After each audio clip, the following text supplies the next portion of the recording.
नमस्कार, बहुत स्वागत है आप सभी का। जी मध्य प्रदेश छत्तीसगढ़ देख रहे हैं आप और आपके साथ मैं हूं कीर्ति दीक्षित। लोकसभा चुनाव की जंग दिन ब दिन और दिलचस्प होती नजर आ रही है। कांग्रेस बीजेपी के तमाम दिग्गज नेताओं ने अपनी पूरी ताकत 24 के रण को जीतने के लिए लगा दी है। वहीं मध्य प्रदेश छत्तीसगढ़ में भी दिग्गजों के दौरे लगातार जारी हैं, जिसको लेकर एक तरफ जीत के तमाम दावे देखने को मिल रहे हैं तो दूसरी तरफ दिग्गजों के दौरे को लेकर सियासत भी जारी है, जो तय करेंगे कि कौन होगा 24 का बाजीगर।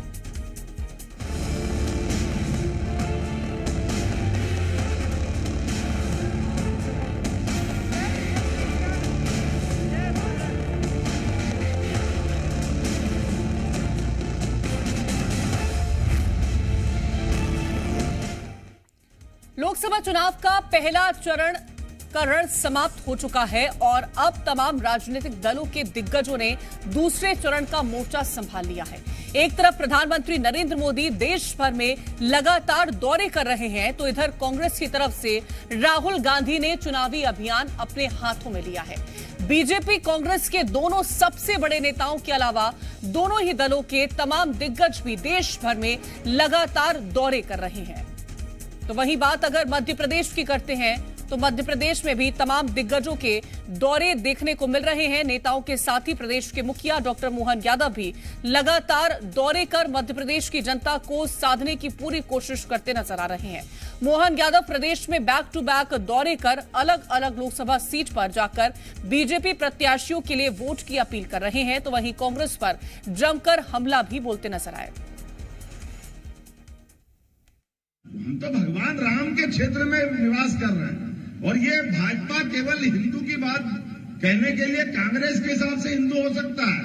हमारे बीच में हिंदू मुसलमान इस देश के अंदर दोनों देशवासी है, लेकिन अपने देश के अंदर भगवान राम का कोई अपमान करे, असंभव, ये नहीं हो सकता है। हमारे देवी देवता का कोई अपमान करे, अरे हिंदुस्तान में राम जी का अपमान करे, डूब मरना चाहिए। ये चीज बर्दाश्त नहीं। हम आपका सम्मान करें, आप हमारा सम्मान करो। आप आपकी टोपी पहनो, हम हमारी टोपी पहने, इसमें क्या गलत बात है? अपने अपने धर्म की जय जयकार होना चाहिए कि नहीं होना चाहिए? ये हमारा स्वभाव है। जियो और जीने दो। कांग्रेस ने कदम कदम पर कितने सारे अड़ंगे लगाए, बड़े दुर्भाग्य के साथ कहना पड़ रहा है। एक बार और दो बार 70 साल तक भगवान अपने अयोध्या में सरयू के किनारे अपने गर्भगृह में नहीं जा सके। अपने निर्माण के उस अवसर को 500 साल पहले जो मंदिर तोड़ा गया था, कांग्रेस ने वो 70 साल तक नहीं बनने दिया। बड़े दुर्भाग्य के साथ कहना पड़ रहा है कि कांग्रेस आज किस मुंह से वोट मांग रही है, कौन वोट देगा उनको? एक तरफ बीजेपी की तरफ से मध्य प्रदेश के सीएम डॉक्टर मोहन यादव खुलकर बैटिंग कर रहे हैं तो इधर कांग्रेस की तरफ से मध्य प्रदेश की कमान जीतू पटवारी ने संभाल रखी है। आज दूसरे चरण के प्रचार प्रसार को कांग्रेस नेता राहुल गांधी को सतना आना था, लेकिन तबियत खराब होने के चलते राहुल गांधी का सतना दौरा रद्द हो गया, जिसके बाद सीएम डॉक्टर मोहन यादव ने चुटकी लेते हुए राहुल गांधी पर निशाना साधा। उन्होंने कहा कि राहुल गांधी जी को पता है कि यहां मोदी की हवा चल रही है, उनके आने से भी कुछ नहीं होने वाला था। वहीं उनके बयान पर पलटवार करते हुए पीसीसी चीफ जीतू पटवारी ने कहा कि तबीयत खराब होने के कारण राहुल गांधी सतना रैली में नहीं पहुंच पाए। देश में 102 सीटों पर पहले चरण में मतदान के बाद बीजेपी के 400 पार के दावे की पोल खुल गई है। राहुल गांधी को मालूम है कि ये मध्य प्रदेश में मोदी की हवा चल रही है, इसलिए आने की हिम्मत ही नहीं। ये कांग्रेस ने झूठी बात फैलाई थी और हम तो ये जानते थे कि वो आ भी जाते तो कुछ होने वाला नहीं। वो हर बार आते हैं और हर बार आने के बाद कोई वजह नहीं, तो ना आए तो भी कोई फर्क नहीं पड़ता है। यहाँ मोदी की हवा चल रही है और 29 की 29 लोकसभा सीट भाजपा जीत। आज उनकी तबीयत खराब हो गई, इसकी उनकी जगह खड़गे जी आए थे। अभी राहुल जी का 2 दिन बाद फिर प्रोग्राम बन रहा है। इस तरह की भावना जब सीएम व्यक्त करते हैं तो उनका छोटापन झलकता है। दूरदर्शन विवाद को लेकर वो पहले ये बता दें कि 3000 रुपये बहनों को क्यों नहीं मिल रहे हैं, क्या कारण है 2700 धान नहीं मिल रहा है, क्या कारण 3100 धान के नहीं मिल रहे हैं, 2700 गेहूँ के नहीं मिल रहे हैं। अपने धर्म को तो अदायगी करें, जब विपक्ष पे कटाक्षेप करें। जब 102 सीट का चुनाव हुआ है ना, 400 पार की पोल खुल गई। राहुल गांधी के सतना दौरे के रद्द होने के बाद कांग्रेस पार्टी के राष्ट्रीय अध्यक्ष मल्लिकार्जुन खड़गे ने कमान अपने हाथों में ली और सतना आकर चुनावी सभा को संबोधित कर बीजेपी और प्रधानमंत्री मोदी पर निशाना साधा। कोई एमएलए आता है उनके बीजेपी पार्टी में, उनको भी आग लगाते हैं। ऐसा ही हर एक को अब जमा ले रहे हैं। क्यों भाई, आप 400 पार करने वाले हैं तो आप हर घर जाके क्यों पूछ रहे आओ आओ आओ मेरे पार्टी में आओ। और हमारे पार्टी के लोगों को उन्होंने छीन लिया, चोरी कर लिया।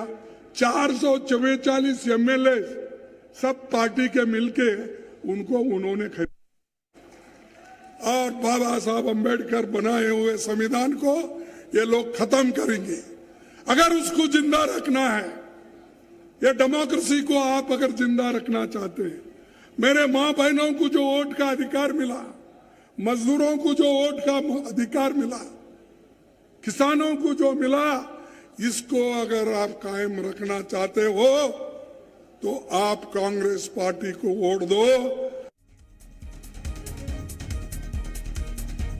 तो मध्य प्रदेश में तमाम दिग्गज नेता अपनी अपनी पार्टी के प्रचार के लिए युद्ध स्तर पर जुट गए हैं और इसी कड़ी में आज छत्तीसगढ़ लोकसभा चुनाव में माहौल बनाने के लिए उत्तर प्रदेश के मुख्यमंत्री योगी आदित्यनाथ और कांग्रेस की स्टार प्रचारक प्रियंका गांधी छत्तीसगढ़ में बड़ी जनसभा को संबोधित करने पहुंचे थे। यूपी के सीएम योगी आदित्यनाथ दूसरे और तीसरे चरण के लिए छत्तीसगढ़ में बीजेपी का प्रचार करने पहुंचे, जहां सीएम योगी आदित्यनाथ ने बैक टू बैक 3 जनसभाओं को संबोधित किया और बीजेपी प्रत्याशी के लिए प्रचार करने के साथ ही कांग्रेस पर जमकर हमला बोला। ये कांग्रेस तो समस्या का नाम है, ये समस्या देती है। भारतीय जनता पार्टी समाधान का नाम है और भारतीय जनता पार्टी के इसी समाधान को लेकर के आज हम सब आपके पास आए हैं कि मोदी जी को आपने 2 कार्यकाल दिए हैं, तीसरा कार्यकाल भी सौंपिए। बहनों भाइयों, अभी देश के अंदर चुनाव हुए हैं, 102 लोकसभा सीटों पर चुनाव हुए हैं। पूरे देश के अंदर एक ही लहर है, एक ही आवाज है। उस गूंज को छत्तीसगढ़ में भी हमें गूंजायमान करना है। भारतीय जनता पार्टी ने एक तेज तर्रार, सुशिक्षित राष्ट्रीय नेता को कोरबा में अपना भारतीय जनता पार्टी का प्रत्याशी बना करके जनता की सेवा के लिए आपके बीच में उतारा है।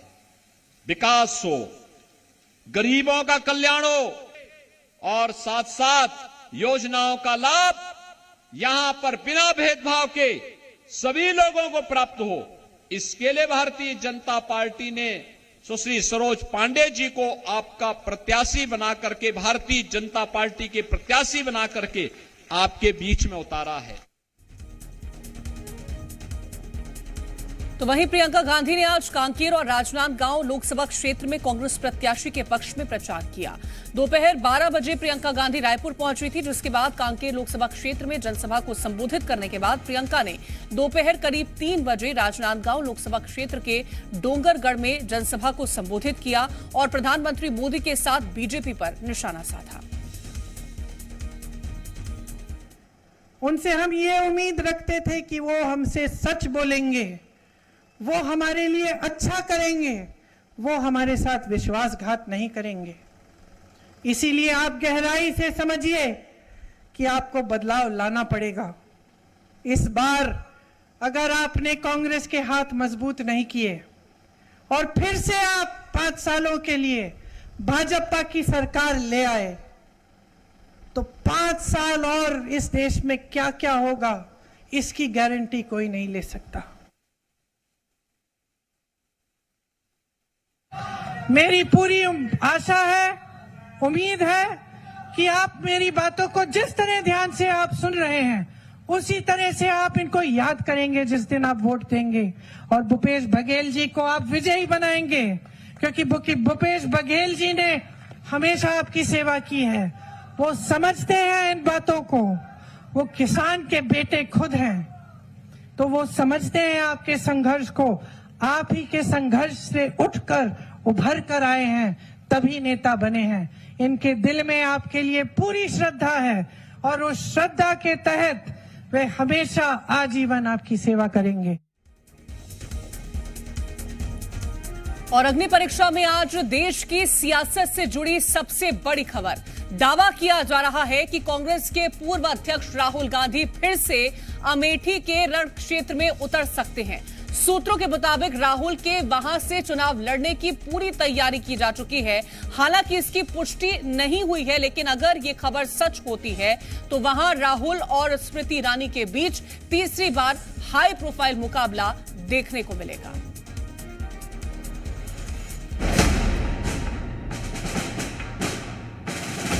अमेठी के बाद कांग्रेस का डिसीजन है, जो भी मुझे ऑर्डर मिलेगा मैं वो करूंगा।